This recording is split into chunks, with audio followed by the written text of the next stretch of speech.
And now, ESI Trends Industry Thought Leader, Fleming Ford. Today we're going to talk about the biggest drivers of retention. So we went back and looked at 120,000 of our employee surveys. And what we looked at is two specific questions. One is, how often do you recommend this dealership as a great and awesome place to work? So either they always will and always do, or they never have and they never will. The other question we asked is, when it comes to your future, working at this dealership, I plan to work here for as long as possible, or I'm looking for a job right now. And so we take these two questions and we compare them to all the questions that we ask in the employee surveys. Now from that, we've figured out and correlated the top 7 drivers of retention going into 2019. So we hope you can use these to think about how you're dealing with your employees, how you might make some adjustments, some things you might need to focus on in order to really help drive retention, get rid of costly turnover, and make a big difference in kind of productivity and your overall success of the store. So the first one is how valued the employee feels. So the question is, I feel my work is valued and appreciated. So what we do when we want to evaluate and look at how we value our employees is we need to think about, are we recognizing them? And this really needs to come from the manager. So it's nice that they have bonuses. It's nice that, we point out when they're number one or they've sold the most cars, but what they're really looking for is, why are they special? Why are they unique? So if you can really take the time as a leader to go have, a one-on-one and just say, hey, wow, I really realized what you did with that customer right there. You stayed late, or I really appreciate that you took time to help, John out in the back. That was great. So the culture you want to really build on is that you value the employees, that they're important, that they're critical to your success. And you'll start to see that they really respond to that. The second thing that came up was that training and coaching is critical. So they want to know that they're prepared to serve the customer well, and that, this is an ongoing thing. It's not just, hey, train them for a couple days, throw them on the floor. They want to know that you really do care about how the customer's experiences, how the processes are going to work, how to deal with the different situations. If they know everything about the products, the customers are coming in now, especially on the front. They've researched your cars like crazy, so they know more than your employees sometimes do. And it can make it for a very difficult transaction. So making sure that every employee is getting trained and coached, and that you're working with them day to day. Break down, the customer and the whole situation. Talk to them about the repair. How could they do it differently? What type of parts? How are we doing inventory? You can also teach them about how the stores run, how you do advertising, how you do your marketing. So always be a store that's constantly training and coaching, and that will really drive people to your store, and they'll know they can't get that in other places. So the next thing that we found was that they need to know that you as a management team share a common vision. So you might have your vision on the wall, you might have it loud and proud, or you might know about it tucked away in some notebook that you did a few years ago. But knowing that where we're going, what's the purpose of this store? This has become really important to today's workforce. So understanding where you're going, why you're going, and how you're going to get there really helps them align with their vision and what they're doing every day. So the other thing about this question is not that there is a vision, but that your management team shares it. And what you have to think about is, if one of you is saying one thing and another one is doing a different thing, there's going to be a disconnect. And that can actually drive them to be very discontent and be frustrated. So make sure your leadership team is all expressing the vision, communicating the vision, and really driving the vision in your stores. The next question that came up was this one we talked to you guys about a lot: work-life balance. Now the question actually says, my work environment supports a good balance between my job and my work life. So the difference here is not, that you have them not working a lot of hours. They don't mind working hours as long as it's productive time, as long as they're not getting burnt out, as long as, if you're still doing bell to bell, you need to really rethink your schedule. But what they're really seeing is, do you support the fact that they have a personal life?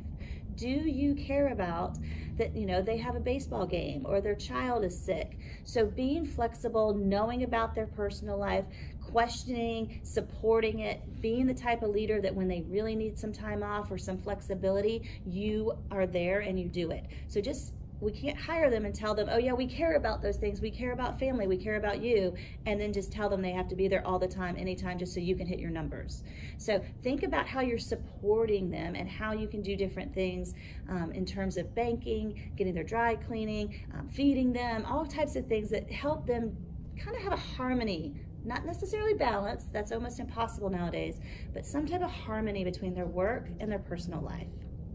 You'll see a huge ROI on this if you can become the dealership that can make them care about the personal life piece. Now the next question is, I trust our managers to communicate openly and honestly. So two things here. People want communication. So, this is, I wish I had my phone. I always have my phone. But they want us, they're used to talking constantly on their phones, finding out what they need. They know every bit of information as it happens. So as a leadership team, you have to make sure you're communicating across the store. What's going on in each department? Where's the frustrations? Where's the successes? What's your plans for the future? Who are we hiring? Who are we celebrating? The more you can get them communicating with each other and build a store that's really high on communication processes, the better you're going to see energized and engaged employees. I even have some GMs who hold like a weekly breakfast and have different people from different departments come in and just talk to them about what's going on in the store and how they can make improvements and what they see as, how they can make it a better place for them to work. So think about how you're communicating in your store. Can you set up an Instagram account? There's all kinds of things that you can do to get everybody to feel like they're hearing what's going on and they're part of it. So the next thing that we really need to touch on is how you're handling career growth and development opportunities. So beyond just the training, what we're looking for is more of a career path. So look at each of your positions, and what you want to do is break them down. So between your junior salesperson and your senior salesperson, what are some things that happen in between that become part of a step-by-step development and promotion plan? Same thing with your technician. So look at all of your roles and figure out the different career maps that you can build within your store. It's a great recruiting tool if you can show new candidates that here's the different paths, here's what we anticipate your roles to be as you move forward with us in the store. Now the last retention driver, and this one is creeped into the top 7 this year, and I think it's really about collaboration and being part of the solution. And so the question is, our managers encourage suggestions to how we change things around here, how we do things. People want to see that you're progressing and that you're asking their opinion. So as a leadership team, if you really want to drive engagement and retention in this coming year, I challenge you to sit down with your team and ask them as often and individually, as a team, in a group, as much as possible, how would you do this differently? What are your ideas about fixing this? What's your thoughts on how we can handle that customer? And the more they feel it like they're really part of the solution and they're collaborating and they're helping with the success, the more you'll get their buy-in and their loyalty. So unfortunately right now, 35% of US workers said they'd willingly forego a substantial pay raise in order to get their boss fired. Now that's pretty frightening. That means that leadership boss manager has to really start to connect with their employees. You have to get rid of command and control. They don't care.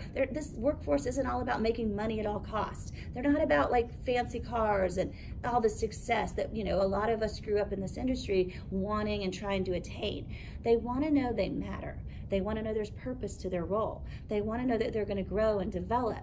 And they want to know they can count on you. They want to know that you really do care about them. So as a leader, the more you work on the people side of the business, the better the whole business becomes. Because when people stick around and they get more productive, they have more enthusiasm, they work harder when you're not watching, and everything runs more smoothly. So what I need you to think about doing coming into the next year is, how do we stop making employees fit into our old paradigm about how we've always done things around here? We need to stop making them fit into our culture, and we need to start shifting our culture to attract and engage today's workforce. We hope all of these retention drivers will give you some room for thought and some ideas for what you want to do going forward. We look forward to hearing how everything goes, and we are excited to be working with all of you. Thank you.